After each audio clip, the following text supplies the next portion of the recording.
ارأیت من اتخذ الہہ ہواہ، کیا آپ نے اس شخص کو دیکھا ہے جس نے اپنے نفس کی خواہش کو ہی اپنا خدا بنا لیا؟ ارأیت، کیا آپ نے دیکھا ہے من اتخذ الہہ ہواہ، اس شخص کو دیکھا ہے جس نے خواہش نفس کو ہی خدا مان لیا؟ نبی پاک صلی اللہ تعالی علیہ وسلم نے ارشاد فرمایا، آسمان کے سائے کے نیچے اللہ کے سوا پوجے جانے والے معبودوں میں سے سب سے سنگین اللہ کے نزدیک وہ معبود ہے جو لوگ اپنے نفس کی خواہش کو معبود بنا کے پوجتے ہیں۔ رب کہتا ہے انہوں نے اللہ کے مقابلے میں معبود بنا لیا۔ کس کو؟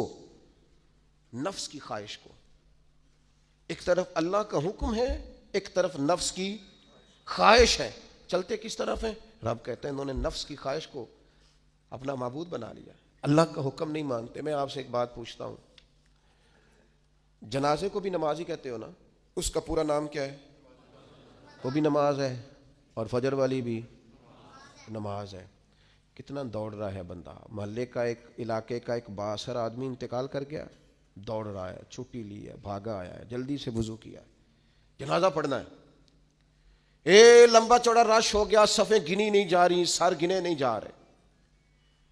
یہ کس لیے آئے؟ کہتے ہیں نماز پڑھنے ہیں جنازے کی۔ اگر تو آئے ہو نماز پڑھنے تو فجر بھی نماز ہی ہے، ظہر بھی نماز ہے، عصر بھی نماز ہے، مغرب عشاء بھی۔ اگر تو نماز پڑھنے آئے ہو تو بتاؤ یہ والی چھٹی تم نے 5 نمازوں میں کیوں نہیں لی؟ اگر تو آئے ہو نماز پڑھنے تو پھر بتلاؤ یہ والا اہتمام فجر میں کیوں نہیں ہوا؟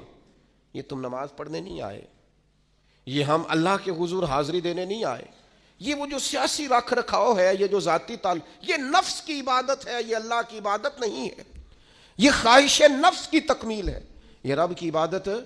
یہ تو اپنے خواہش کے پیچھے دوڑے آئے ہو، مجھے بتلاؤ نا۔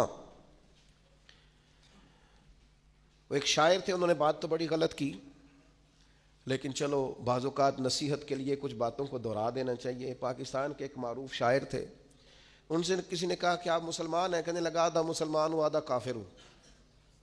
اور کس طرح؟ کہنے لگا اسلام کے اندر خنزیر بھی حرام ہے اور شراب بھی حرام ہے، لیکن میں خنزیر نہیں کھاتا، شراب پی لیتا ہوں، معاذ اللہ ثم معاذ۔ کہنے لگا خنزیر سے مجھے نفرت ہے، شراب میں چھپ کے کئی کونے میں جا کے پیتا ہوں، تو آدھا مسلمان ہوا نا۔ کہ اگر تو میں دین کا حکم سمجھ کے نفرت کروں تو پھر جتنی خنزیر سے کروں اتنی شراب سے بھی کروں۔ تو کسی نے اس پر تنقید کرنی چاہیے تو اس نے کہا ٹھہر جا ذرا سن، جس طرح شراب حرام ہے، جس طرح جوا حرام ہے، جس طرح خنزیر حرام ہے، ملاوٹ بھی تو اسی طرح ہی حرام ہے، حرام مال بھی تو اسی طرح ہی حرام ہے۔ یہ کیسی تمہارے نفس کی خواہش ہے کہ خنزیر نہیں کھاتے؟ کہتے ہیں کہ کسی علاقے میں ایک آفیسر تھا، تو وہ سب حرام مال اکٹھا کرتا تھا، تو کوئی کسی کی ضرورت ہی نہیں تھی اس سے بات کرنے کی۔ تو ایک بوڑھی اماں تھی، وہ بڑی حق بات کہنے کا مزاج رکھتی تھی، تو ان کی مرغی مر گئی، تو اس کے گلے پہ چھری چلا کے نا تو اس آفیسر کے گھر دے آئیں دیسی مرغی۔ تو وہ شام کو شکریہ ادا کرنے آ گیا، کہنے لگا اماں کمال کر دیا، دیسی مرغی تو کوئی کسی کو دیتا ہی نہیں۔ کہنے لگے بیٹے نہیں، کمال والی بات نہیں، مر گئی تھی۔ تو وہ ناراض ہو گیا، کہنے لگا مر گئی تھی تو میرے گھر کیوں دے دی؟ کہنے لگی سارا محلہ جانتا ہے تو سارا حرام کھاتا ہے۔ تو میں نے کہا یہ کروڑوں حرام کھا گیا تو کوئی مشکل نہیں، تو ایک مرغی سے کیا تکلیف دے گی؟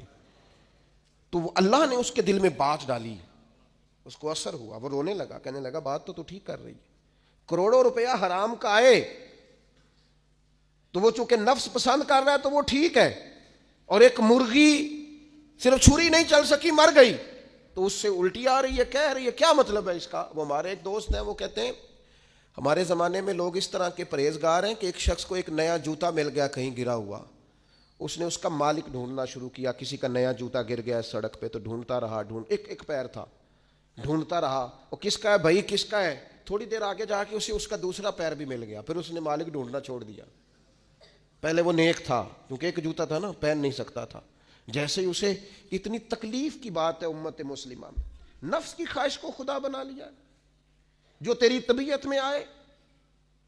ویسے ماں باپ کو تو وقت نہیں دے سکا، ویسے اگر تجھے کہا جائے کہ ماں باپ کی طرف سے کسی یتیم بچے کا خرچہ اٹھا لے، وہ تو نہیں اٹھا سکتا، تیرے ماں باپ چلے گئے، ان کی وجہ سے تو کسی غریب بہن بھائی سے تعاون کر تاکہ ماں باپ خوش ہوں، اصالِ ثواب وہ تو نہیں کر سکتا، دیگیں چیلم پہ 50 پکیں گی، جو کہ پتہ چلے نا برادری کو کہ جناب نے چیلم کیا۔ یہ نفس کی خواہش کو خدا بنا لی۔ سیاسی افطاریاں ہو رہی ہیں، کسی کی نیت پر شک نہیں، اچھی نیت سے لوگ افطاری کراتے ہوں گے، لیکن وہ گھروں کا بھی تو ہمیں پتہ ہے نا کہ جہاں لوگ آٹا بھی اس لیے تھوڑا پکاتے ہیں کہ کل بھی اس کی ضرورت ہے۔ وہ محلے کے گھر نظر نہیں آتے؟ افطاری کے لیے ایک سجن بلایا جو پہلے کروڑ پتی، اور بلایا کہاں سے؟ لاہور سے، اسلام آباد سے، فیصل آباد، تو جو تیرے ارد گرد تھے۔ نفس کی خواہش کو خدا بنا لیا۔ بندہ مومن کی یہ شان نہیں ہے۔